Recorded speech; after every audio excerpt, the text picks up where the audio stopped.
प्रणाम। मैं जदुवंशी। फिर सामने आया मध्यम वर्ग का दोगलापन। इससे भला कौन इनकार कर सकता है कि राजधानी दिल्ली की आबो हवा साफ नहीं है। दिल्ली ही नहीं, देश के अनेक छोटे छोटे शहरों में भी प्रदूषण का स्तर लगातार बढ़ता जा रहा है, मगर इसके लिए सरकार और तंत्र को कोसने का जैसे रिवाज चल पड़ा है। अपनी अंतरात्मा से पूछिए कि क्या इस स्थिति के लिए सिर्फ सरकार दोषी है। दिल्ली में लगभग 80 लाख चौपहिया वाहन हैं। एक एक कोठी के आगे आप चले जाएं, भिन्न भिन्न तरह की कारें आपको अंदर ही नहीं बाहर सड़क पर खड़ी मिलेगी। जीवाश्म ईंधन से चलने वाली ये तमाम गाड़ियां राजधानी की हवा को दूषित ही नहीं करती, वे सड़कों का अतिक्रमण भी करती हैं और दुर्घटनाओं की संख्या भी बढ़ाती है, क्योंकि कई बार नाबालिग भी इनको लेकर सड़कों पर उतर आते हैं। किसी भी समस्या को लेकर सरकार को घेरना और तपाक से नेताओं पर आरोप जड़ देना आसान है, मगर क्या ऐसा करने वाले लोग नागरिक कर्तव्य का पालन करते हैं?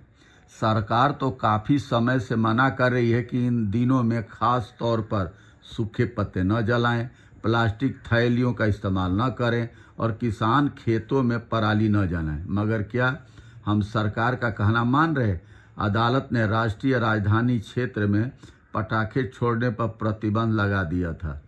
तमाम पर्यावरण वैज्ञानिकों ने मना किया कि पटाखे न जलाएं, इससे वायु प्रदूषण बहुत गहरा हो जाता है।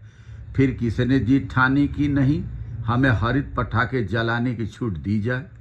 दुनिया में कोई भी समस्या कभी सुलझाई नहीं जा सकती अगर व्यापक जन समुदाय का सहयोग न हो।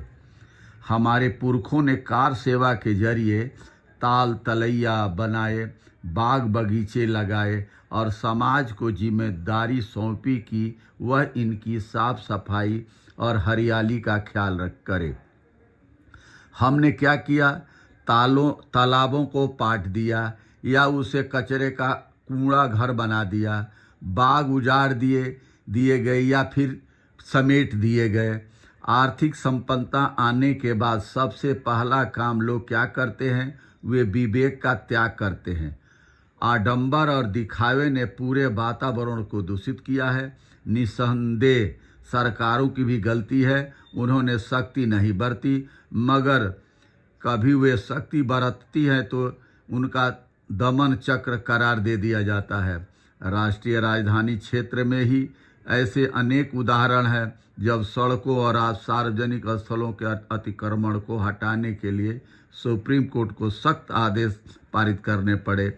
इसलिए प्रदूषण की समस्या का हल तभी होगा जब लोग दूसरों से त्याग और संयम की अपेक्षा छोड़कर खुद इनको अपनाएंगे, तभी दिल्ली की समस्या हल होगी और सड़कों से अतिक्रमण हटेगा नहीं और सरकारी बसें ज़्यादा से ज़्यादा चले, ताकि अपना निजी वाहन लोग छोड़े पर मजबूर हो जाए। बहुत बहुत धन्यवाद। नमस्कार, प्रणाम।